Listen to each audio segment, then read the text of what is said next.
ሰላም ጤና ይስጥልን ክብራትና ክብራኔ ቤንጃ ቲዩብ ቤተሰቦች እንደምን አላችሁ በእያላችሁበት ሁላችሁም ሰላም ሁኑ ዛሬም እንግዲህ እንደተለመደው ምርጥ የሆኑ ቪዲዮዎች ይዤላችሁ መጥቻለሁ እነሱን ያያየን ሪላክስ እናደርጋለን እኔ ሐሳብ አስተያየቴን እዚህ በቀጥታ ለእናንተ ደርሳችኋለሁ እናንተ ደግሞ ሁሉ እንደምታረጉት ሐሳብና አስተያየታችሁን በነጻነትና በጨዋነት የኮሜንት ሴክሽን ላይ ማስፈር ትችላላችሁ ማለት ነው ታዳጊዎችንም ሁሉ እንደምናደርገው መልካም ልደት እንላቸዋለን ለባኮስ ስንታየው ለሜሎና ተመስገን ለኢዮኤልና ለአቢጊያ ሽመልስ መልካም ልደት እንዲሆንላችሁ እንመኛለን እደጉልን ለወግ ማድረግ ብቁልን ነው ምንለው ለዚህ ቻናል አዲስ ሆናችሁም ደግሞ ቻናሉን ሰብስክራይብ በማድረግ ቤተሰባችሁ ነው ሁላችሁም ደግሞ እኔ እርሴቴን እስካረግ ድረስ እናንተ ላይክ ታረጉና ቪዲዮቹን እንጀምራለን ከዛ ያው ህይወት ይቀጥላል ህይወት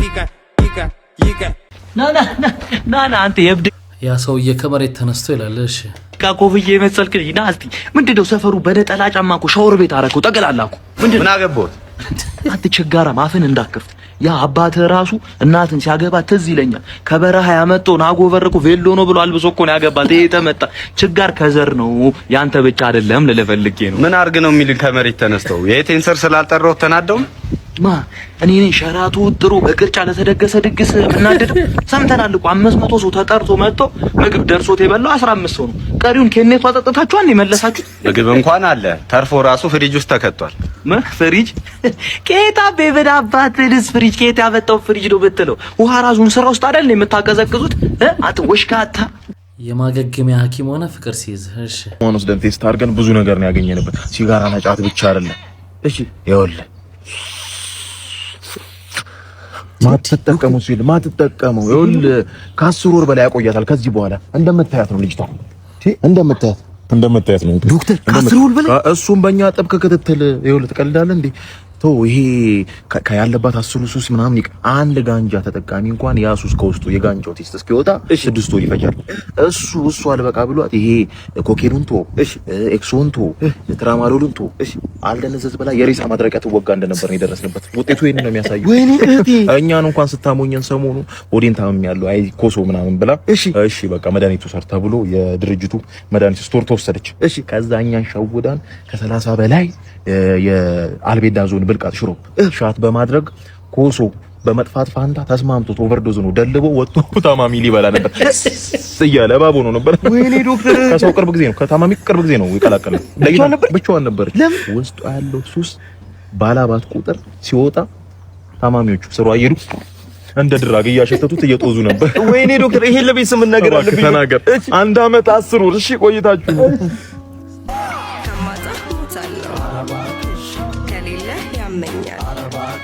ዶክ አንቺ ምን ያደርግሽ ወንድሜ እኔ ተሽሎኛል ግን ከዶክ ፍቅር ይዞኛል ነጂ እሺ ሱሱ አለቋታል የማይለቀው ፍቅሬስ እንዴ በነገራችን ላይ የዶክተሮች ኤቲክስ ከታካሚያቸው ጋር የፍቅር ግንኙነት ማድረግ አይችሉም የሚባል ነገር ሰምቻለሁ እስቲ እውነት ነው እውነት አይደለም እስቲ ኮሜንት ላይ አንድ ጊዜ ደግሞ በመንገድ አይቼ የምታምር ወጣት እንጋባ ብዬ ደፍሬ ጠየኳት ምንም ብሽቀረቀር መቼ ፈቀደችኝ እኩያህን ፈልግ ሹገር ዳዲ አለችኝ እኩያህን ፈልግ ሹገር ዳዲ አለችኝ እኩያህን ፈልግ ሹገር ዳዲ አለችኝ ነይ ነይ ነይ ነይ ነይ ነይ ነይ ነይ ነይ ነይ ነይ ነይ ነይ ነይ ነይ አንዴም ተዋውቄ ደሞ የወደድኳት ባረማመዷ ነው ወዲያው የጠላኋት የሷ ግራ አይመስልም ስታወናጭፈው ደስታ አይቀር ጀበና ቤት የምን ሊተርፈው ስለ አይቀር ብርጭቆ ቤት የምን ሊተርፈው ደስታኛ ከብርጭቆ ቤት የምን ሊተርፈው ነይ ነይ ነይ ነይ ነይ ነይ ነይ ነይ ነይ ነይ ነይ ነይ ለዳሌላ አቤት አቤት ደሞ አንዷ ሀብታም ደሞ አግባኛ ለችኝ እንዴት ላገባት ነው እራቷ ሸራተን ምሳዋ ሂልተን ነው። እንደምንም ብዬ ቀለበቷን ልሰር መቼም አላገባት እሷን ያለ ስፖንሰር መቼም አላገባት መቼም አላገባት እሷን ያለ ስፖንሰር ሰርጌ በሊሙዚን ካልሆነ እያለችኝ እሷን እየወደድኩ ትዳር አስፈራችኝ። ሂሳቡን ሳሰላው ለሰርጋችን ጣጣ ትንሽ ይቀራታል ነፍሴ ልትወጣ ትንሽ ይቀራታል ነፍሴ ልትወጣ ትንሽ ይቀራታል ነፍሴ ልትወጣ ትንሽ ይቀራታል ነፍሴ ልትወጣ ትንሽ ይቀራታል ነፍሴ ልትወጣ። ቀላል ትንሽ ይቀራታል ነፍስ ልትወጣ። እንዲህ ሰሞኑንማ እያየን ያለነው የሽምግልና ላይ የሚሄድ አበባ አንዱ ከ200,000 ብር ድረስ የሚደርሱ አበቦች ተጭነው እየሄዱ ነው። ተቀባዮቹ ራሱ በኋላ ሽምግልናው ካለቀ በኋላ የት እንደሚጥሉት እየተጨነቁ ያለበት ሁኔታ ነው ያለው። ጆዬ ምለን ስማ፣ ሴት ምን ይሰራላል? እኛ አላማችን ላይ ነው ማተኮር ያለብን። አልፈልግሽም በላት እንዴ አንተ ህልም አለህ አይደል እንዴ? ምን ይሰራላል? ሴት ብትሄድ ደግሞ ሴት ይመጣል። እናት አለ ስንት ነገር ወንድሞች አለ ጭራሽ ነው መጣችለ ነገር ያለው አልፈልግ ምን ሆነ ነው አክሽ መለየት አለብን። ያምርህ እኔ አላማ አለኝ፣ የአገር አላማ ነው ያለኝ። እንደዚህ አላማ ነው በቃ አልፈልግም ካንቺ ጋር መቀጠል። እንዴ ታው በኋላ ግን ይቆጫል። መቼም አይቆጨኝም። እኔ አታውቂኝም። እሺ አመሰግናለሁ። እንደውም ቀረውብሽ። እሺ ተንተንትራለሽ እንዴ ሰራውላት ጉጉት እንዴ ይሄ ያልሆነ ጓደኛን ምክር የምትሰሙ ተጠንቀቁ። በጣም ይሄንን ቪዲዮ አንድ ጊዜ አይተነው እንመለስ እስቲ።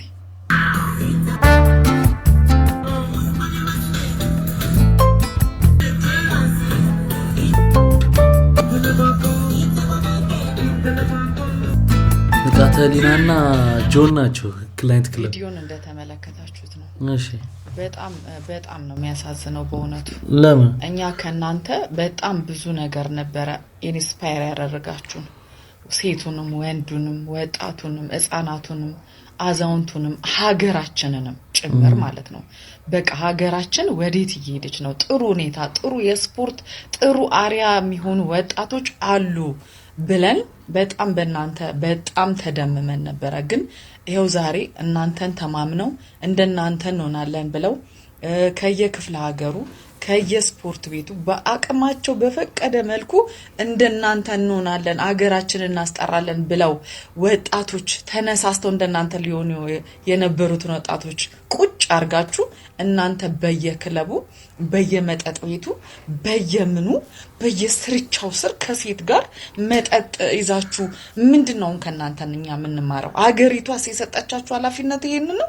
በቃ ይሄንን ልታስተምሩ ነው። ይሄንን ነው እንድንማር የምትፈልጉት? ኦኬ የሆነች ነገር ዊን እናረጋለን 200-300 ሺህ ብር አሸነፋችሁ በየክለቡ ሴት እየጎተታችሁ መጠጥ እየጎተታችሁ አታፍሩ? እውነት አፍር ያለው እንደ ሀገር ሼም ኦን ዩ ጋይስ። በቃ በጣም ነው ያፈርኩባችሁ። እኔ የሆነ አስተማሪ የሚሆን ነገር የበለጠ ሀገራችንን የምታነቃቁ ሰዎች ናችሁ ብዬ ነበር ያሰብኩት። ንቃተ ህሊና የምትባለውም አንተ ጆኒ የምትባለው በጣም ነው ያፈርንባችሁ። እንደ ሀገር አፍረንባችኋል።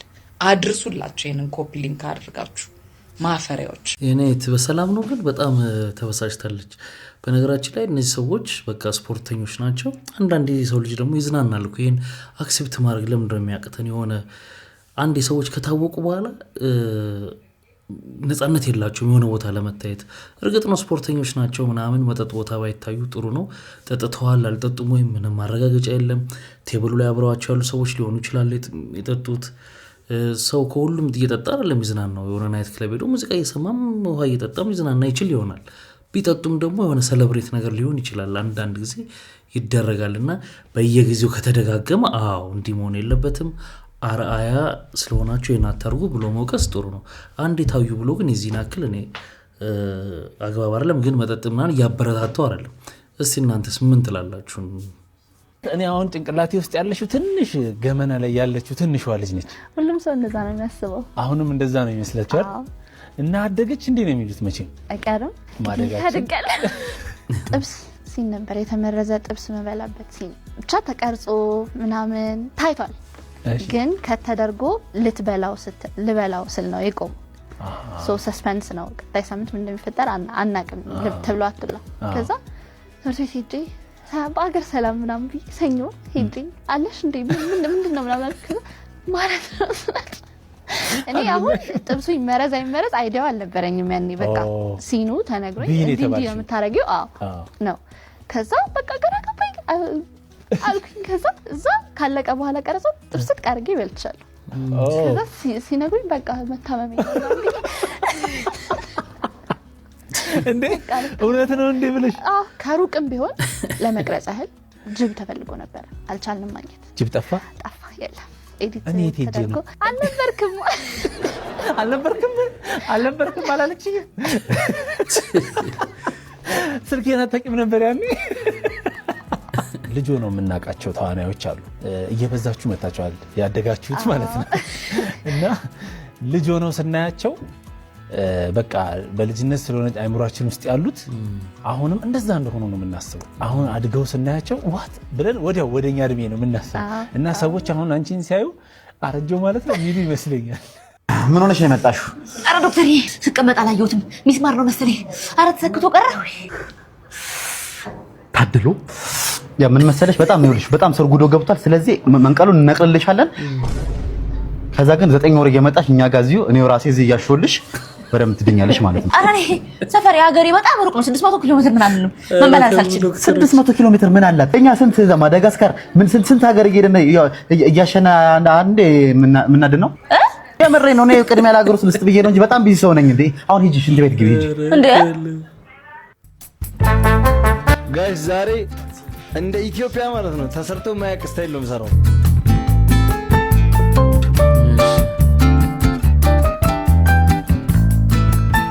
ስታይሉ ያበረ በጣም ነው ወደድኩት ከጠበቅኩት በላይ ያው ሰላምንኩ ነው ኢትዮጵያ ውስጥ እንደዚህ አይነት ስራ ተሰርቶ አይታወቅም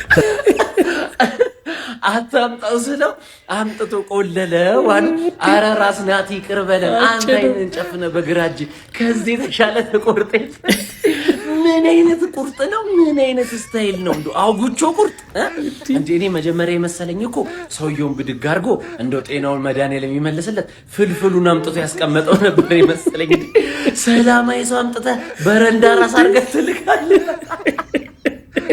ብሩም እንደሆነ ማለት ነው የቁም መሆኑ ገብቶናል አትሰክሰን ስንፈተ ቁርጥ ስንፈተ ፕሮሞሽን ቲ አንተም ደግሞ እንደዚህ በቃ በረንዳ ናት ላይ ኮጣላ አይቀር ከሚባክን ቢዝነስ አስብበት እንደውም ቡና ጠጡ ብከፍትበት ባይነኝ እኔ አረዛ ራቁት ራስ እንደ አይነት ግን ጓደኛ የትም አይገኝም ይሄ ፍሬንዱ መሆን አለበት ለሱ ፕሮሞሽን ለመስራት እንደዚህ የተላጨው እንጂ የማያውቀው ሰው ቢሆን ይተናነቀዋል ሊትራሊ ይሄ ሰውዬ ከኔ ምን እንደሚፈልግ አላቅም ዶክተር ማን ነው የሚባል ይሄኛው ይውት ባለጌን ባለጌ ይላሉ በድፍረት በአካል እኮ አልሰደባችሁ ደነዝን ደነዝላሉ እና እዚች ልጅ ላይ እንግዲህ ማነግሮኝ እንደሆነ እግዚአብሔር ነግሮኝውን ቅዱስ ገብርኤል ሹክ ብሎኝውን ሶ በቀን ነው ኤቭሪዴይ ስለኔ ቪዲዮ የሚሰራውና ላሽ ብየው ነበር ልትራላችሁ ሰድባይ ምናምን እያለ ያወራ ነው ሶ ድንገራችሁ እኔ እና እሱ መጀመሪያ ይሄው እንደምታዩት ፎሎወሬ ነው እኔ እንደውም ፎሎ ባክ ራሱ አላረኩትም ከዛ ኤደን ፊሊን ታቋታላችሁ የሷ ህክምና ሰዓት እርዳታ ለማሰባሰብ ከነ ጆርዲ ጋር ምናምን ወዲያ ስንል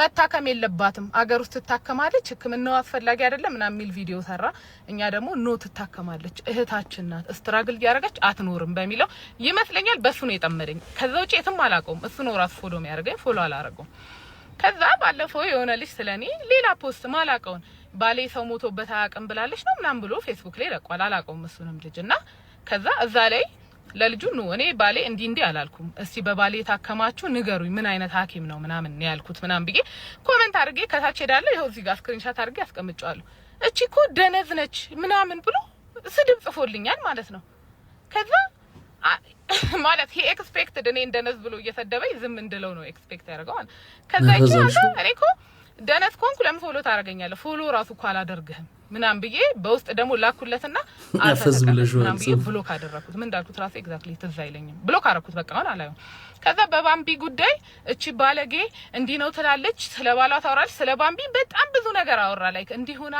እንዲሆነሽ ማህበረሰቡን ልታበላሽ ባለጌ ሴተኛ ዳሪነትን የሚያስፋፉ ምናምን እንግዲህ ኢማጂን ይሄ ሰውዬ ሐኪም ነው አንድ ሴት ልጅ አሁን ኢቭን ሴተኛ ዳሪ ብትሆን ራሱ ማለት ነው እሱ ጋር ልትታከም አትሄድም ማለት ነው። ባይ ዘ ዌይ ሜዲካል ኢቲክስ የሚለው ማንንም ሰው የማከም ግዴታ አለባችሁና ኢምፓቲ የሚባል ነገር አለ። ላይክ ምንም አይሰማውም ለሰው ያየውት ነገር ማለት ነውና ሐኪም ስትሆኑ እንደዛ አይደለም። ቢሰማችሁ ራሱ ሰውን በብዙ ነገር ሳይኮሎጂካሊ ትሪት ማድረግ አለባችሁ ምናምን። ከዛ በዛ በባምቢ ቪዲዮ እኔንም ሰደበኝ። የሚቆሙላት እቺ ደግሞ ባለትዳር ነኝ ትላለች ምናምን ብሎ ማለት ነው። እዛ ላይ እቺ ደነዝ ሴት ምናምን አለ። ደነዝማ ሜዲሲን በ7 አመት የሚጨርስ በ10 አመት ነው የሚጨርሰው ብዬ ኮሜንት አደረኩ። አንተ እኔ እንደነስ ስትለኝ በጣም እየመረከኝ ነውና ምንም እንደልህ ኤክስፔክት አታደርግም እንደዛ ስለተመረቀ። አሁን እንደ ቪክቲም ሙድ አክቲቬት አድርጎ ማለት ነው እንዲህ አለችኝ። እኔ ሜዲሲን እንዲሆኝ ነው ያልተመረኩት። እንዴትም ሆነ አትመረቅ። ሰው እንደነዝ ብለህ ስትሰድብ አንተም ደነዝ የምትሆንበት ነገሮች ወጥተው ይዘረዘሩልሃል። እና አው አንተ አንድ ሐኪም እንደዚህ ያደርግ። እኔ በጣም በአካባቢ ብዙ ዶክተሮች አሉ ተምሬያለሁ። ኦፍ ኮርስ ተምሬያለሁ በደም ጸዳ ብዬ ነው የተማርኩት። እና ምን ይሁን ጂፒ ነህ ካለቀ ታዲያ ምን ይሁን ተምረን ያመጣው? አው እና ሰው እንደነስ ስትል አንተም እንደወደክ ይወራል። ምንም ጥያቄ የለው። መከበር በከንፈር ነው። ተከብረ ትቀመጣለህ፣ ትከበራለህ። አላቀህም፣ አታቀኝም፣ ሳላቀ አንተ ነህ የተሳደብከውና ቪክቲም ሆነ እዚህ ጋር አትምጣ። የሴት ልጅ ደግሞ ጠላት ነው። ለምን ሴት ትታከማለች? ለምን ሴት ሰፖርት ትደረጋለች? ችግር ከሴት ጋር ነው። አይዶኑ ስታድግ ያስቀየመክ ሴት የበደለክ ሴት ካለ አላቅም። በሴት ተጎርተ ከሆነ ዳምፕ ተደርገ ከሆነ አላቅም። አታቀኝም፣ አላቀ ማለት ተከታታይ ፊልም አረከው 24 አወር ስለኔ ነው ምስተረው በቀን ወይስ ሌላ የለህም? ሜዲካል ኮንተንት ጨረስክ፣ ማቺንግ አልደረሰም፣ አጥና፣ ተማር። እንደዛ ማድረግ ይችላል። ሙርሾ አቤት፣ ውጤት ደርሷል። ለካናልና ከዝን እንቁላል፣ ዶሮ፣ በሬ ስጋ፣ ባሳ እንዳትበላ። ወይ ዶክተር ተባረክልኝ ብላ ቢልንት ይላመጣል። እውነትን እኮ ነው። ብላ ብትለው ጌታ ያመጣል። ግን ይሄን አትብላ የተባልክበት ነገር ደግሞ ብላ ከምትባለው የባሰ ነገር ሊሆን ይችላል። ይጠብቀን። ቴንጌ አዲስ አበባ ገብቷል። ዓለም አቀፍ ዝናን ያተረፈው ቴንጌ ዊሊያም ላስን ጨምሮ የተለያዩ በርካታ የማህበራዊ ሚዲያ ተጽዕኖ ፈጣሪዎች አዲስ አበባ ዛሬና ነገ የሚካሄደው የአፍሪካ ማህበራዊ ሚዲያ ተጽዕኖ ፈጣሪዎች ጉባኤ ላይ ለመሳተፍ ወደ መዲናችን አዲስ አበባ ገብቷል። ታዲያ ከ30 የአፍሪካ ሀገራት የተውጣጡት የማህበራዊ ሚዲያ ይዘት ፈጣሪዎች በዚህ በአዲስ አበባ አድዋ ድል መታሰቢያ ዛሬ ሐሙስና ነገ አርብ በሚካሄደው ጉባኤ ላይ እንደሚሳተፉም ይጠበቃል። ጥሩ ነው። እነዚህ አሁን ተጽዕኖ ፈጣሪዎች የሚባሉት ማህበራዊ ሚዲያ ላይ ያሉት ሰዎች ታዋቂ ሰዎች በመጡ ቁጥር ያው ለሀገሪቷ ለቱሪዝም እንትን በጣም አሪፍ ነገር ይመስለኛል። 12 ዓመታት በትዳር 12 ዓመታት በልጅ ናፍቆት፣ ነገር ግን ትዕግስት፣ ፈጣሪና የሕክምና ጥበብ ተደምረው አንድ ትልቅ ተአምር ተመዘገበ። አንዲት እናት በአንድ ጊዜ 5 ልጆችን በሰላም ተገላገሉ። 4 ሴትና 1 ወንድ። ይህ የሆነው ከ12 ዓመታት መካንነት በኋላ ሲሆን ዶክተሮች እንደሚሉት ከሆነ ይህ ስኬት የተገኘው ኦቪሌሽን ኢንጀክሽን በሚባል የሕክምና እርዳታ አማካኝነት ነው።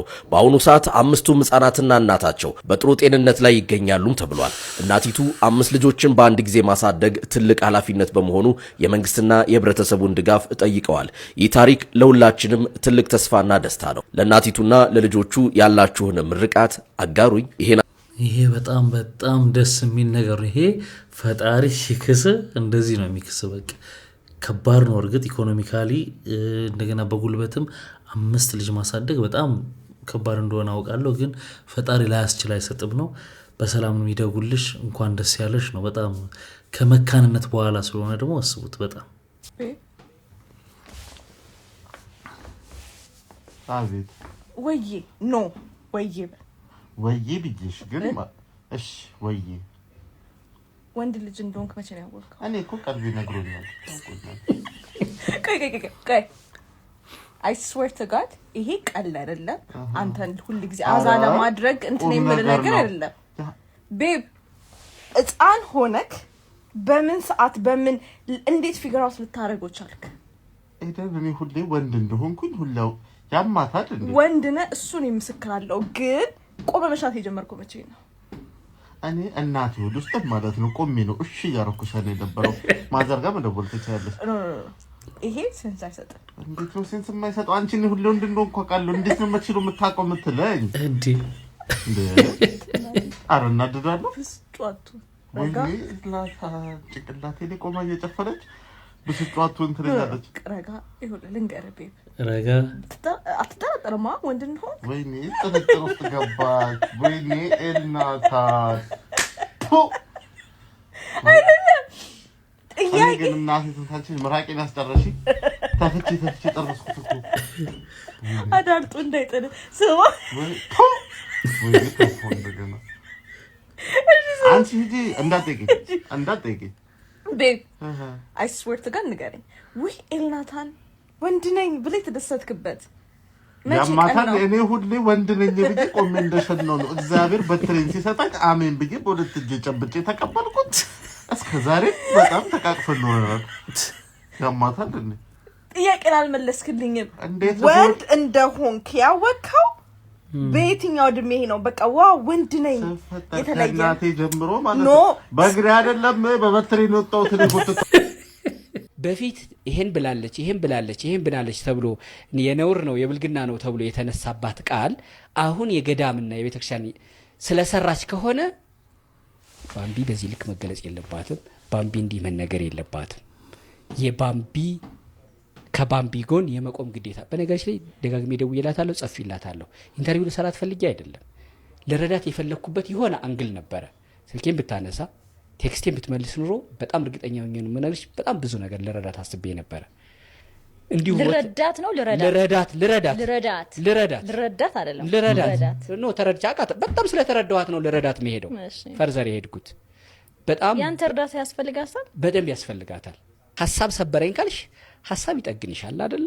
ሶ አላነሳችም፣ ማግኘት አልቻልኩም። ካገኘኋት አሁንም ስቲል እንትን ያላል አይደለም የተንጠለጠለ ነው ሐሳብ። ባምቢን ለመርዳት ባምቢ እንዲመገለጽ የለባትም ብሎ ሐሳብ መስጠት ማለት እሸቱ መቃወም ማለት ቤተክርስቲያን ከቆመችበት ትጀምሪና ወደምትሄድበት የብርሃን መንገድ ነው የምታወሪው እንጂ ጥላው ረግጣው ወደ መጣችው የጨለማ ህይወት አትመልሻትም። ተክለ ሃይማኖትም እንግዲህ ከባልደረባው ጋር ውይይት አድርገውበት ነበር። ይሄን ጉዳይ ሐሳቡ ጥሩ ሐሳብ አንስቷል። ያው ልረዳት ነው እንደዚህ ጥሩ ነው። የሰው ገዛ ያስፈልጋታል። ግን ይሄንን ከሷ ካሁን በኋላ ሁሉ ነገር ትቻለው ደብሎኝ ይመጣሉ ከማለቷ በፊት የሰጠው ሐሳብ ነው። የአሻሻንና የህግ እርምጃን በተመለከተ ምንም ልነግራችሁ አልችልም። እኔ ራሱ አፍሬ ተሸማቅቄ አፌን በግል ሸፍኜ አንገቴን ደፍቼ ያለሁበት ሁኔታ። እሷን በህግ ለመጠየቅ ሌጋል ግራውንድ እንዳለን ተነግሮን ነበር። እኛ ጋር ያሉትን ማስረጃዎች በሙሉ ልከናል። ግን ይሄው እስካሁን እየፈነጨች ነው። ፐርሰናሊ ብትጠይቁኝ የማስበው ነገር ምንድነው አይ ዶንት ኖ ፕሮቴክት የሚያደርጋት ባለስልጣን አለ ብዬ ነው እያሰብኩ ያለሁት at this point። ምክንያቱም 3 ቀን ነበር የተባለው። 3 ቀን በ3 ቀን ውስጥ ነበር የተባለው። ይሄው አሁን 3 ወር አልፎታል። እንግዲህ እኔ ራሱ ክስ እንዳልመሰረት ዲሞቲቬት ነው ያደረገኝ። ይሄው ለህዝቡ ብሎ ሲሪየስሊ ያልወሰዱትን ወንጀል ለጥየቃ እንኳን ለምርመራ እንኳን ጣቢያ ሳትጠራ እኔ ምንድነኝ ብዬ ነው ስሜ ጠፋ ብዬ የምከስ የህግ እርምጃ ምናምን የሚባለው ነገር ላይ ተስፋ ቆርጬ ትቻለሁ። ዩቲዩብ ቻናሉን ማስ ሪፖርት አድርጎ ከማዘጋት ጋር በተያያዘም ታንቀናል። የዩቲዩብ ቻናል ማስ ሪፖርት ሲደረግ ያንን ሪፖርት ቼክ የሚያደርገው ኤአይ ነው፣ ኮምፒውተር ነው፣ ሰው አይደለም። ይሄ ኮምፒውተር ልክ ማስ ሪፖርት ስታደርጉ ማስ ሪፖርት ያደረጋችሁትን ነገር ሄዶ ቻናሉ ላይ ቼክ ያደርጋል።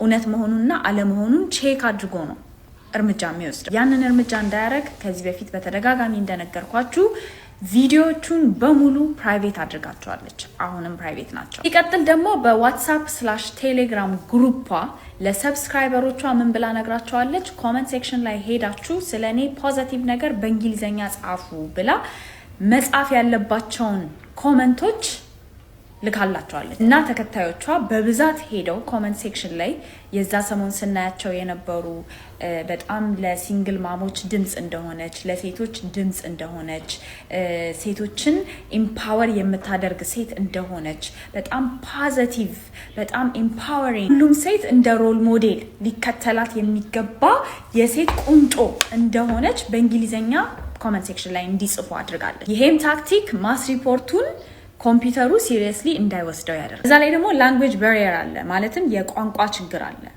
ዩቲዩብ በእንግሊዘኛ ነው ኦፕሬት የሚያደርገው፣ ሊያሾ በአማርኛ ነው የምታወራው። ኮሚኒቲ ጋይድላይኖቹን የሰበረችው በአማርኛ ነው። ህጉን የጣሰችው በአማርኛ ነው። ስም ያጠፋችው በአማርኛ ነው። ሰው ያስፈራራችው በአማርኛ ነው። ሳይበር ቡሊ ያደረገችው በአማርኛ። ዩቲዩብ እኛ ማስ ሪፖርት ያደረግንለትን ነገር ማወቅ ያቅተዋል፣ ምክንያቱም በአማርኛ ነው የምትፈጽመው። አሁን ማስ ሪፖርቱ ሊያሾ ላይ እንደ አታክ ነው ኮምፒውተሩ የሚያየው እንጂ እንደ ማስ ሪፖርት አያየውም። የቀረው አማራጭ ምንድነው? በአካል ሄዶ ሪፖርት ማድረግ።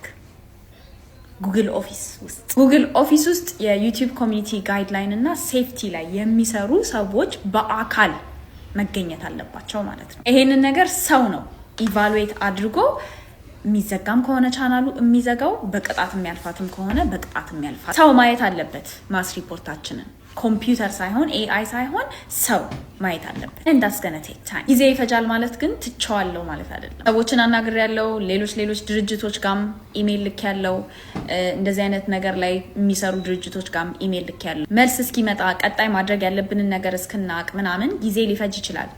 ግን ነግሬያቸዋለሁ ከዚህ በፊትም ብቻዬን ብቀር ራሱ ይህንን ጉዳይ እስከ መጨረሻው አደርሰዋለሁ። እንግዲህ የሁለቱ ጦርነት በዚህ መልኩ ቀጥሏል። እንደኔ አንዳንድ ጊዜ ሰዎች የግላቸው ችግር ሲመጣባቸው በተለይ ፎሎወር ያላቸው ሰዎች ተደማጭ የሆኑ ሰዎች ከሆነ ሰው ጋር እዛው ሶሻል ሚዲያ ላይ ካለ ሰው ጋር ሲጋጩ የነሱን ተከታይ የነሱን አላማ እንዲያራምድ ይገፋፋሉ፣ እንዲያረግም ያደርጋሉ። እና እንደኔ አስተሳሰብ እንዲህ አይነት ነገር ላይ ያለ መናገር ጆርዲ ምን አይነት ግራውንድ ላይ ቆማ ነው ብዬ ሁሉ ጊዜ ይገርመኛል። እና እኔ አላቅም። ስኬታማ ለመሆን ከባድ የሆነው ሀገር የት እንደሆነ ታውቃላችሁ? ኢትዮጵያ። በውድቀት የሚስቅ በከፍታ የሚቀና በጣም ብዙ ሰው አለ። ማን አባቱ ለማስደሰት ብላችሁ ነው እናታችሁ የምትደበቁት? ልንገራችሁ፣ ለጉራ ሳይሆን እኔ በጣም ብዙ ሰው የሚያውቀው በጣም ጥሩ ስራዎች ሰርቻለሁ። እንከን ሲያጡብኝ በሰለቸኝ ሲመጡ አንድ ትምህርት እንድትወስዱ ፈልጋለሁ። ባይዘው ይህ ነገር የምደጋግመው ተጎድቼ ምናምን አይደለም። ታውቃላችሁ ከዚህ በላይ ተሰድቤያለሁ። እኔ ይህ ለኔ ትንጥዬ ነገር ነች። ሰው አስደሳች መሆን አቁሙ። ኢትዮጵያ ውስጥ ሰው አስደሳች ከሆንክ አያልፍልህም። ቢዝነስ አይሳካ፣ ሶሻል ሚዲያ አይለወጥ፣ አንተ አትቀየር። እድሜ ልካችን እዛው ለዛው ጎረቤት ለጎረቤት እንደዚህ ምን ያረጋ ነው? ምን ጀመረ? ምን ሆነች ደግሞ? ምናምን God damn! I'm tired of your fucking culture, man. I'm tired of this shit. Wake up! Wake up! ለምን ኢንተርናሽናል ያንሆን ይመስላችኋል? እዚሁ ለዚሁ እየተያያዝን ነዋ። እዚሁ ለዚሁ የትም እንዳትሄድ ከኔ ውጪ ሳልሰራ እኔ ምን ያንተ እኩል መሆን አለብኝ? God damn! አዶናይ እንግዲህ ያው ሰለቸን የሚለው ነገር በተደጋጋሚ እያነሳው ነውና ሰዎችም ኮሜንት ላይ ሄዱ በቃ ሰልችተናል ምናምን አይነት ነገር ያው ፕራይም ታይም አልቋል አይነት ነገር እያሉ እየጻፉበት ነውና ሰው አስደሳች መሆን ጥሩ አይደለም ምናምን ነገር እያለ ነው። እንግዲህ ብዙ ነገር እንደሰራ ታውቃላችሁ። ለብዙ ሰዎች ደስታ ለፈጥሯል። እንግዲህ ከጀርባው ብዙ ሰዎች ቢኖሩ ማለት ነውና ያው እንደዚህ ነው። የሆነ ጊዜ ከፍ ያለ የሆነ ጊዜ ዝቅ አለ። ያንን አክሴፕት ማድረግ እንግዲህ ግዴታ ነው የሚሆነው። ሰሞኑን ደግሞ ትንሽ በሩመረብ ደረጃ እየሰማን ነው። ያው እውነት ነው ግን ትክክለኛ ቪዲዮዎች ምናምን ስላልወጡ እንጂ ጃኒ እና የሱ ወንድም ሆኖ አክሲደንት ደርሶባቸዋል የመኪና አደጋ እየተባለ ነው። የሱ ወንድም በጣም ጉዳት ላይ ነው ተብሏል። እንግዲህ እግዚአብሔር ዋናው በህይወት መትረፋቸው ነው። ሌላው ደግሞ እስከ መጨረሻው እግዚአብሔር ይማራቸው ነው። አርቲስት ቴዎድሮስ ካሳሁን ስለ ሀገሩ በተረዳ ነው። እኔ በተረዳሁት ሀገር የሞተችበት የት ሄዶ ያለቅሳል ሲል መቼም ኬንያን እንዳላለ፣ ሱዳንን እንዳላለ፣ አሜሪካን እንዳላለ ሁላችንም ማስተዋል እንችላለን። እኔ ደግሞ ልክ ብዕሯ እንደፈቀደችልኝ ኪነጥበቡ ለሱም እንደፈቀደችው ለኔም ስለምትፈቅድ ሀገሬ አልሞተችም አለች ትኖራለች ማለቴ ያስቀየማቸው ሰዎች አሉ። እኔ ከቴዲ ጋር ምንም አይነት የግል ጉዳይ የለኝም።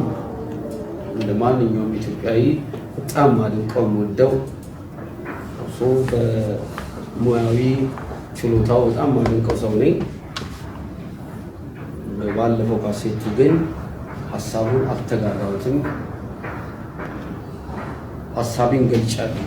ሀገሬ እንዳልሞተች እንዳለች። ምክንያቱም ሀገር ወደፊት ናት፣ ወደ ኋላ አይደለች። ያንድም ሰው ሳትሆን የብዙሃኑ ነች። ስለዚህ ስለ ሀገር፣ ስለ ቤት፣ ፋሚሊ እንደሚያለቅስ ሁሉ እኔም ለሀገሬ አለሁልሽ አልሞትሽም አልኩኝ። ሞታለሽ ላለው ሰንበዲ ማለት ነው። ይሄንን ከምንም ከዘር ጉዳይ ከፖለቲካ ጉዳይ የኢትዮጵያ ሕዝብ ኦር ህዝቤ ይሄንን እንዳይመለከተው በትህትና መግለጽ ፈልጋለሁ። ይሄንን ነው ለማለት ይፈልጋል። ከዚህ በፊት ታስታውሱ ከነበረ አጫሉ ኢንተርቪው በሚያደርግ ጊዜ በአንድ መድረክ ብትገናኙ ከቴዲ ጋር አብረህ ትዘፍናለህ ብላ ቤተልሔም ጠይቀው ነበር፣ ጋዜጠኛ ቤተልሔም እና ለዛ ምላሽ ሲሰጥ ምንድነው ያለው? ምንም ችግር የለብኝም አብሬው ዘፍናለሁ፣ ግን አይዲዮሎጂያችን ግን ይለያያል እንጂ ምንም ችግር የለብኝም ብሎ ነበር። እና እሱም አሁን ያችን ነገር መከተል ይመስለኛል።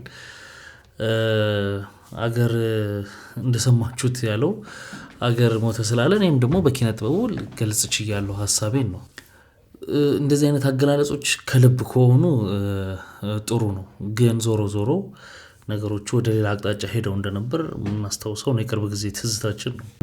የቴዲ አፍሮን ግራፊክስ የሰራው ወጣት በፌዴራል ፖሊስ ተወሰደ።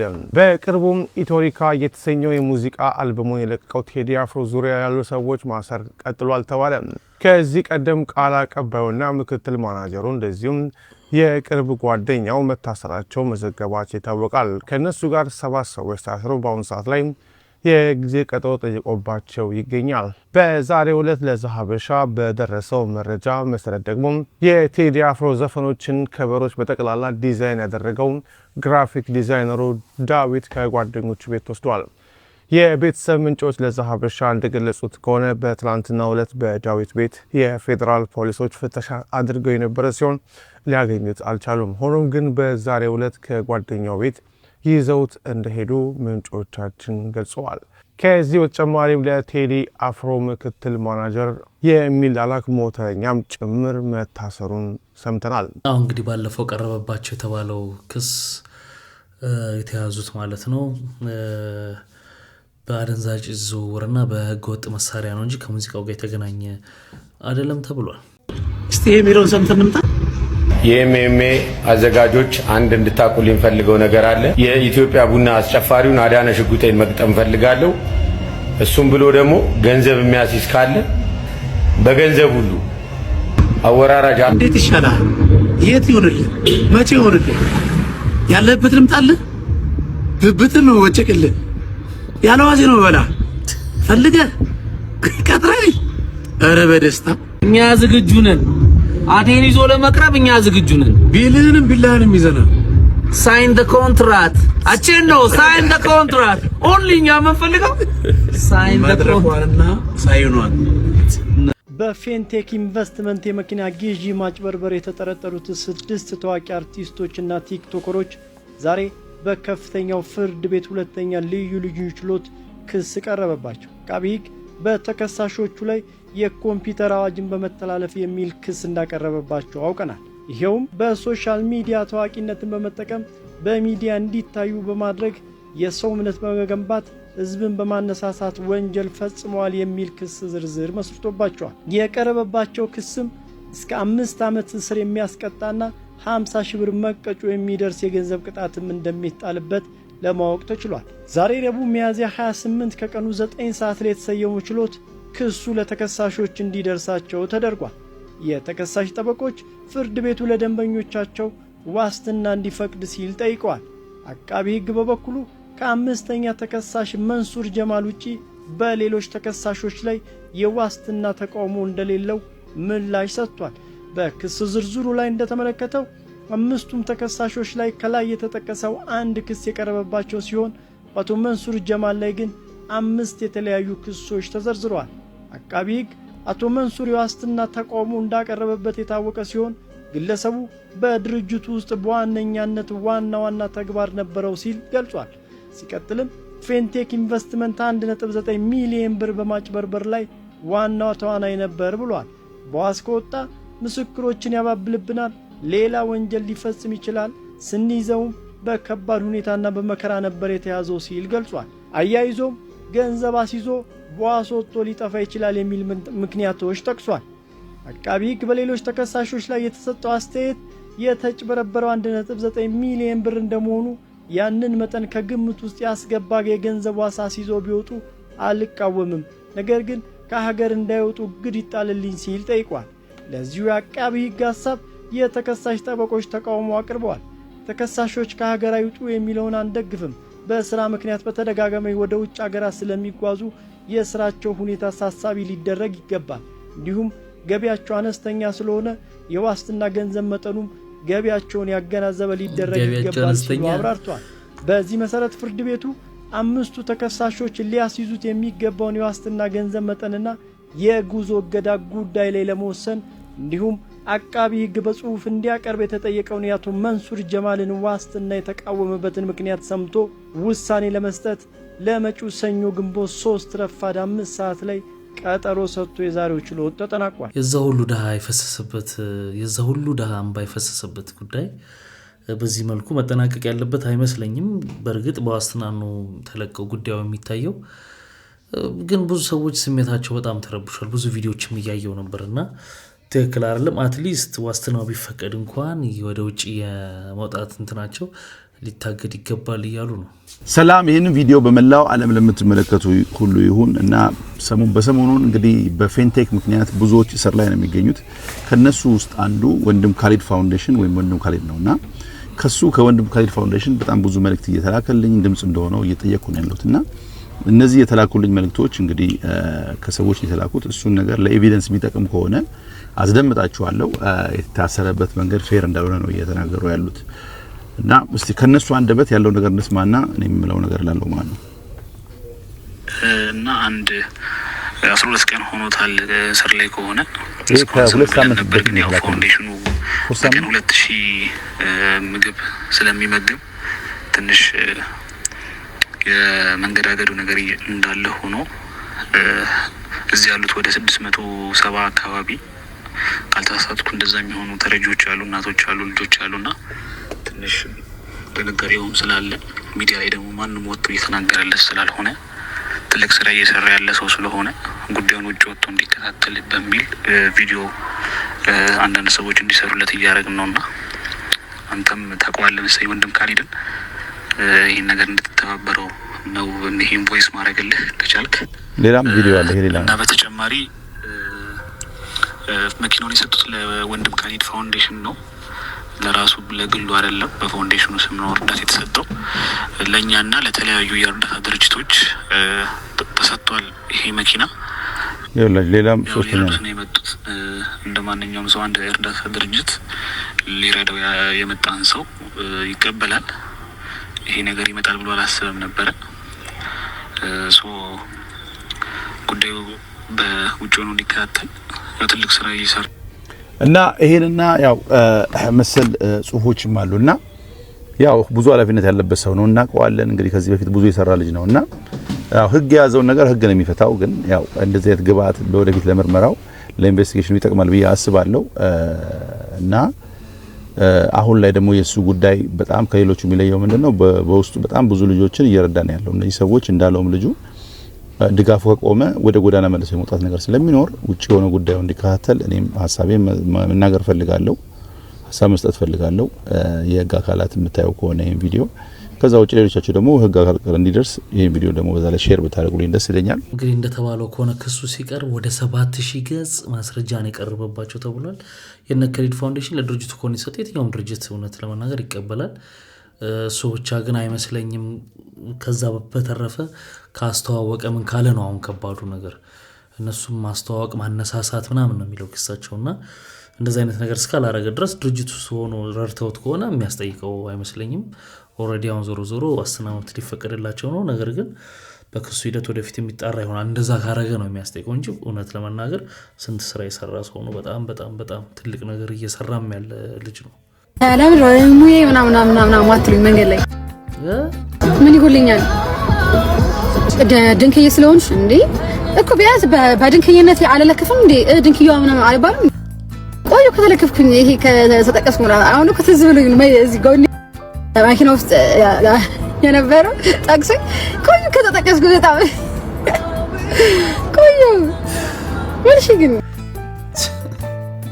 አያርጁን በጣም ነው አክብረንሽ ነው አይ ለከፉኝ አረም ነው ይነስልኝ እንዴ አሁን በጣም ለከፉኝ ላይቭ ላይ ምን ነው ወይ አሞሻል ወይ አጣሞሻል እንጂ በጤናሽ አይመስለኝም እንዲህ የምትቀልዱት ነገር ነው ላይቭ ላይ ጣጣ የሚያመጣባችሁ አድቡ በሰው ላይ ጥቃት በማድረስ የተከሰሰው ድምጻዊ አህመድ ማንጁስ የ300 ብር ቅጣት እንዲከፍል ተፈረደበት በሴት ልጅ ላይ አካላዊ ጥቃት በማድረስ ወንጀል የተከሰሰው ድምጻዊ አህመድ ሁሴን ወይንም ማንጁስ ላይ የገንዘብ ቅጣቱን ያስተላለፈው ጉዳዩን ሲመለከት የቆየው የአዲስ አበባ ከተማ የመጀመሪያ ደረጃ ፍርድ ቤት ቂርቆስ ምድብ ችሎት ነው ድምጻዊው ለዚህ ቅጣት የተዳረገው የካቲት 22 ቀን 2018 ዓመተ ምህረት ከንጋቱ 12 ሰዓት ከ10 ላይ በቂርቆስ ክፍለ ከተማ ልዩ ቦታው ስታር ሆቴል በተባለው ውስጥ የግል ተበዳይ የሆነችውን መድኃኒት ይልማ ላይ ጥቃት ፈጽሞ ጥፋተኛ በመባሉ እንደሆነ ፍርድ ቤቱ በሰጠው ውሳኔ ላይ አብራርቷል ፍርድ ቤቱ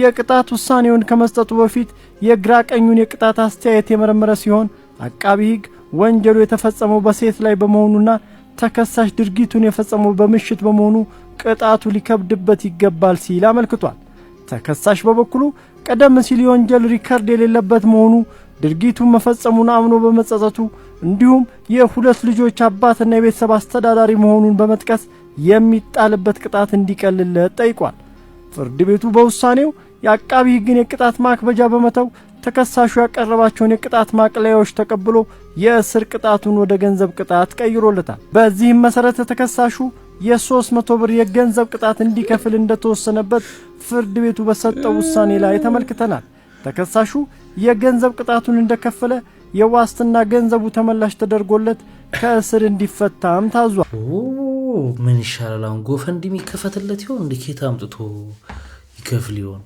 በጣም እኮ ነው የሚገርመው እንግዲህ ከሱ ላይ ራሱ ባለፈው ስናይ ካስተዋወሳችሁ የህመም ስሜት እንዲሰማት በማድረግ ነው የሚለው የህመም ስሜት እንዲሰማት በማድረግ በፊቷ ላይ በቦክስ ያው ምናምን በመምታት የህመም ስሜት እንዲሰማት በማድረግ ነው የሚለው ከሱ ራሱ ግራ የሚገባ ነበርና እንግዲህ 300 ብር ነው እንግዲህ ቶከራ የመኪና አደጋ አጋጥሟታል ነገር ግን ይፋ ስላልሆነ አሁን ላይ አነግራችሁ እንዲያችሁ ነበር ነገር ግን አሁን ላይ በተለያዩ ሶሻል ሚዲያዎች ላይ ስለተበተነ ማለት ነው ናጋራችሁ እንዲሁ ደግሞ ጥርት ያለው መረጃ ወይም ደግሞ እውነት አሁን ያሉበት ሁኔታ ምን ይመስላል የሚለውን ጭምር ላጋራችሁ ነው የመጣሁት ታዲያ ትናንት ማታ ነው የመኪና አደጋው ያጋጠማችሁ ማለት ነው ከቆመ ግንብ ጋር በመጋጨት ነው አደጋው የገጠማቸው ታዲያ አሁን ላይ ጃኒ ማለት ነው በጥሩ ጤንነት ላይ ስትገኝ የአዶናይ ወንድም ግን አብሯት ነበር እሱ ጉዳት እንደደረሰበት እንግዲህ እየተገለጸ ይገኛል መኪና ውስጥ ግን አዶናይ አልነበረም ተብሏል አዲስ ነገር ካለ ደግሞ አጣርቻ አጋራችኋለሁ አሁን ግን ዜና የምትሰሩ ልጆች ግን በቃ እንደዚህ ያለ ስርዓተ ነጥብ እንደዚህ ማውራት ግን ማለት ፋሽን ነው ምንድነው እኔ ግራ ገባኝ ከሆነ አዳማጩ አየር ይፈልጋል አይደል ነገሩን ለማገናዘብ ያው ምን እንደምክር እንድታስተካክዩ ነው አዶናይና ጃኒ አደጋ ደርሶባቸዋል የሚል ዜና አሁን ሁላችንም እየሰማን ነው እርግጠኛ ነኝ እና አሁን ላይ ግን ማቱሳላና ጃኒ ናቸው ምናምን እየተባለ አንዳንድ ወሬዎች እየወጡ ነው ግን ምንም ማለት አልፈለኩኝም ነበር መጀመሪያ ላይ ግን አሁን ላይ በጣም ብዙ ቪዲዮዎች እየተሰሩ ስለሆነ ኮሜንት እያየሁኝ ሰዎች እሰይ እንኳን ሆነ ምናምን ነገር የሚሉ ሰዎች አሉና ያማችኋል እንዴ ይሄ እኮ ቀልድ አይደለም የህይወት ጉዳይ ነው ከባድ አደጋ ነው የደረሰባቸው እየተባለ እንኳን ባደረገው ምናምን የምትሉ ሰዎች ግን ኖርማል ናችሁ ይሄ እኮ የህይወት ጉዳይ ነው በህይወት መኖርና የመቆየት ጉዳይ ነው አደጋ ተብሎ ሰው እንዴት ነው ልቡ የማይደነግጠው እውነት ምን አይነት ጊዜ ላይ ነው የደረስነው የሚያስብል ነገር ነው እንዴ ነገር እኮ ሰው በህይወት ሲኖር ነው ሰለቸህን አስጠላህን ምናምን አንህ ምናምንም እኮ እሱም በህይወት ሲኖር ነውና በጣም ነው የሚያስጠላው እንደዚህ አይነት ነገር ቢቻላችሁ ጸልዩላቸው ወይ እግዚአብሔር እንኳን አታረፋችሁ ማለት አለባችሁ ካልሆነ ዝም በሉ እንዴ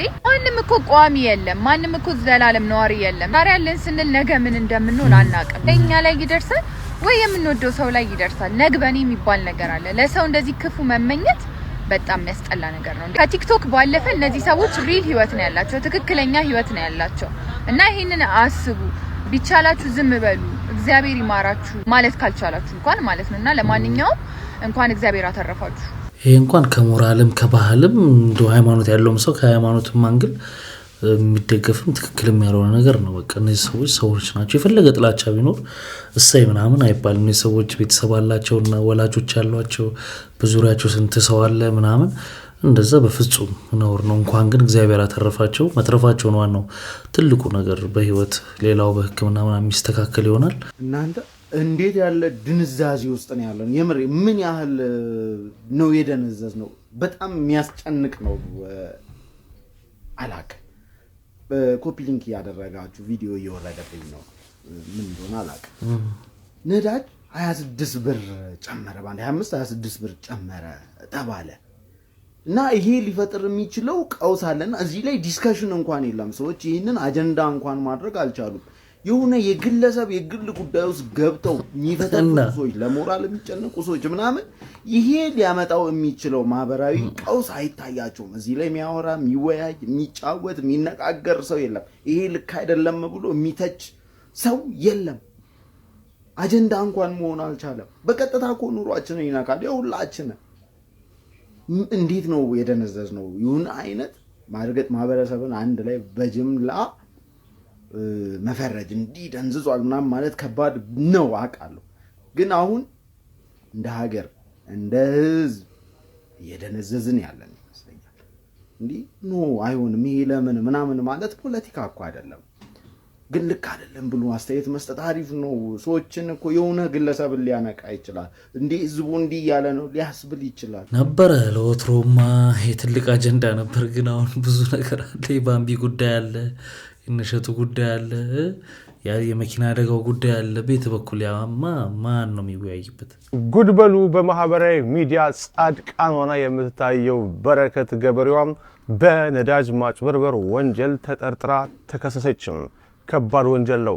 100,000 ሊትር ነዳጅ በህገ ወጥ መንገድ ምንም አይነት ዲፖ ሳይኖራት ወስዳ አየር ላይ የፖሸረችው በረከት ገበሬዋም አሁን ደግሞ 466,000 ሊትር ነጭ ናፍጣ ያለምንም ህጋዊ አግባብ እንድታገኝ አድርጓታል የተባሉ ባለስልጣናትም አብሯት ተከሰዋል። በረከት ገበሬዋ ከ100,000 ሊትር በላይ ነዳጅ ከጅቡቲ በቀጥታ ዲፖ አለኝ በሚል ወስዳ ለኢንቨስትመንት በሚል ማለት ነው ወስዳ ጋምቤላ ክልል ውስጥ በወጣችው ዲማ ከተማ ውስጥ በወጣችው ላይሰንስ ነዳጁን በቀጥታ በ100 ምናምን ብር የተገዛ ሂሳብ በ1200 ብር አካባቢ ለወርቅ አምራቾች ሸጣለች ተብላ ጠርጥራለች። ከዚህ በተጨማሪ ደግሞ ዛሬም ከኢትዮጵያ ነዳጅና ኢነርጂ ባለስልጣን ምክትል ዋና ዳይሬክተር አቶ ዲባራ ፋፋና የኢትዮጵያ ነዳጅ አቅራቢ ድርጅት ዋና ዳይሬክተር ጋር በመመሳጠር 466,000 ሊትር በላይ ነጭ ናፍጣም ያለ ምንም ህጋዊ አግባብ እንድታገኝ አድርጓታል በሚል በልደታ ፍርድ ቤት ክስ ተመስርቶባቸዋል። በዚህ መዝገብ ላይ የብዙዎችን ትኩረት ሳበችም በረከት ገበሬዋ ነች።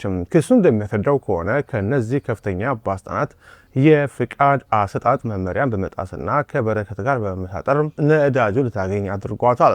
በረከትም ይሄንን በህገወጥ መንገድ ያገኘችውን በብዙ ሚሊዮን ብር የሚገመት ናፍጣም በኮንትሮባንድ ለወርቅ አምራቾች አየር ላይ መሸጧ በአቃቢ ክስ ላይ በግልጽ ተዘርዝሯል።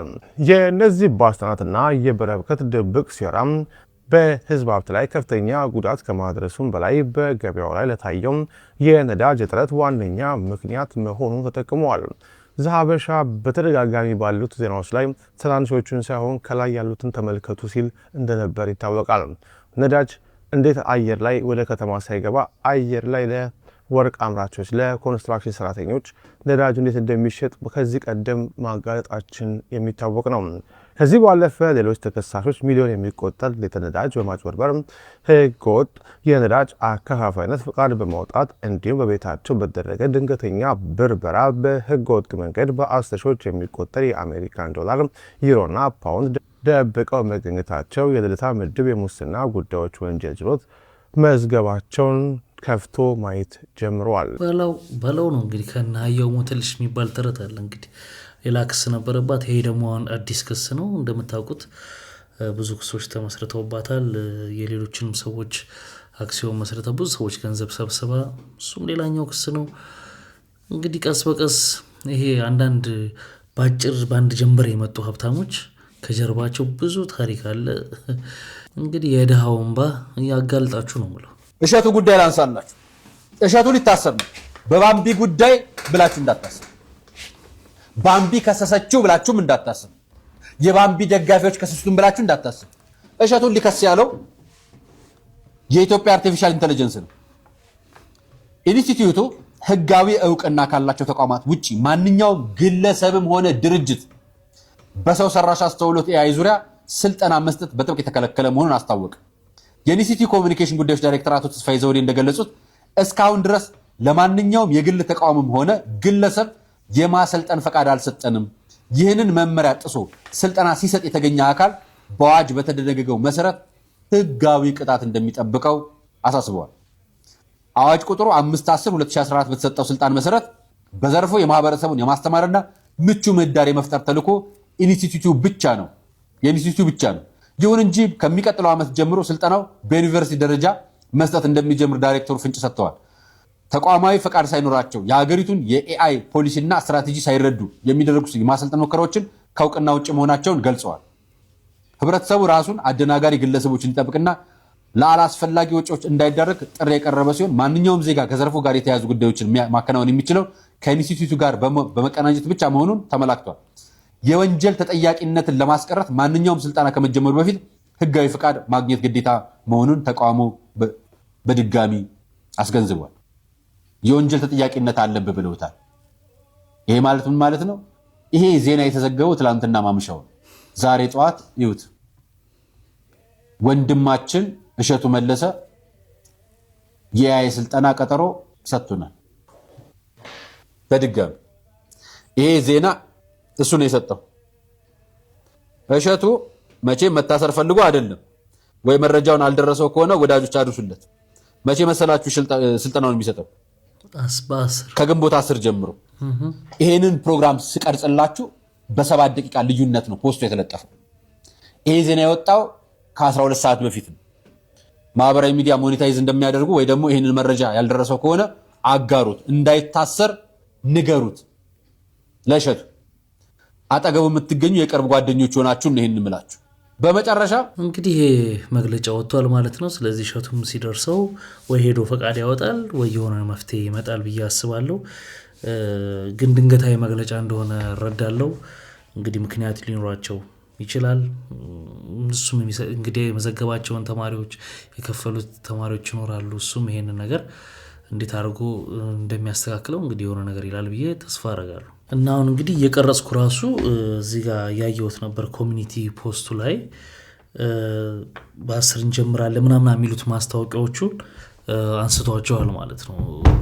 ያው ደርሶታል፣ የሆነ ነገር ለማድረግ እያሰበ ነው ማለት ነው። እንግዲህ ክቡራትና ክቡራን ለዛሬ ጀላቸው የመጣሁት ቪዲዮዎች እነዚህን ይመስሉ ነበር። በአንዳንዶች ተዝናንተናል፣ በአንዳንዶቹ ደግሞ ቁም ነገር ወስደናል። ስትገቡ ላይክ ያደርጋችሁ አሁን ላይክ አድርጋችሁ በሚቀጥለው ባሪፍ ቪዲዮዎች እንገናኛለን።